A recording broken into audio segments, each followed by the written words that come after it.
பார்த்தீங்கன்னா காலேஜ் போயிட்டு வீட்டுக்கு போய் பார்த்தீங்கன்னா வெண்டிக்காய் தோட்டத்தை பார்க்க போனால் தண்ணி பாய்ஞ்சிக்கிருக்கு. யார் வந்து பாய்ச்சினான்னு பார்த்தீங்கன்னா எங்கள் அம்மா வந்து பாய்ச்சிருக்காங்க. என்னம்மா இப்படி பாய்ச்சிருக்கேன்னு கேட்டதுக்கு செடி பூரா வாடுது, அதனால தான் தண்ணி பாய்க்க விட்டேன் அப்படின்னு சொன்னாங்க. சரியான வெயில் அடிக்கிறதுனால இப்படி செடி பூரா வாடுது. செடி பார்த்தீங்கன்னா விருப்புலக்க காஞ்சிருக்கு, ரொம்ப காஞ்சி போயிருக்கு. தண்ணி ஓடிக்கிட்டே தான் இருக்குது, ஆனால் இன்னும் பாஞ்ச மாதிரி தெரியலை.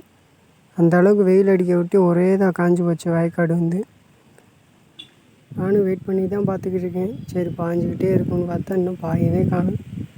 தண்ணி அந்தளவுக்கு குடிச்சிக்கிட்டே இருக்கு பூமி, அந்தளவுக்கு விருப்படக்க காஞ்சிருக்கு. அவ்வளோ தண்ணி பாயுது, இருந்தாலும் பொறுமையாக தண்ணி வருது. அந்த அளவுக்கு தண்ணி பூமி வந்து இவ்வளோ காய்ச்சல் இருக்க ஒட்டியும் தண்ணி மெதுவாக தான் வருது.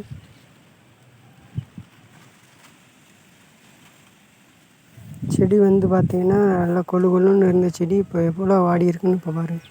இந்த மாதிரி இருந்த செடி பக்கத்தில் பாருங்கள் எப்படி வாடிடுச்சுன்னு செடி. வெயில் போடுற போட்டுக்கு எந்த மாதிரி செடி வாடி போச்சுன்னு பாருங்கள், எப்படி வாடி இருக்குன்னு. மாதிரி செத்துருச்சு இந்த கண்டெல்லாம். இந்த மாதிரி வெயில் போடுற போட்டுக்கு தோட்டம் வர்றதே கஷ்டமாக இருக்குது. பார்த்தீங்கன்னா தண்ணி பாயும் போதே களை எடுக்க ஆரம்பித்தாச்சு. ஈரத்தோடு எடுத்துட்டோம்னா அடுத்த செடி களை வெட்டுற கொள்றதுக்கு நல்லா ஈஸியாக இருக்கும்ட்டு ஈரத்தோடு எடுக்க ஆரம்பித்தாச்சு. அப்போ தான் அடுத்த டைம் வெட்டும்போது இந்த செடி வந்து நல்லா வரும். இல்லைன்னா களை மண்டிச்சுன்னா அந்த செடி வளர விடாது. வெண்டிக்காய் செடியை சுற்றி இருக்கிற இதர களைகளை வந்து எப்படி எடுக்கணும்னா பொறுமையாக எடுக்கணும். ஏன்னா இப்போ நம்ம தண்ணி பாயும் போது ஈரத்தில் எடுக்கும்போது வேர் வந்து லேசாக இருக்கும். நம்ம செடியை பிடுக்கணும்னு நினச்சி நம்ம வெண்டிக்காய் செடியவே சேர்த்து பிடுங்கிடுவோம். அந்த மிஸ்டேக் மட்டும் பண்ணிடாதீங்க. இந்த மாதிரி கரெக்டாக பொறுமையாக எடுத்துட்டோம்னா களையை மட்டும் எடுத்துடும், வெண்டிக்காய் செடி வாட்டு நீட்டாக இருக்கும்.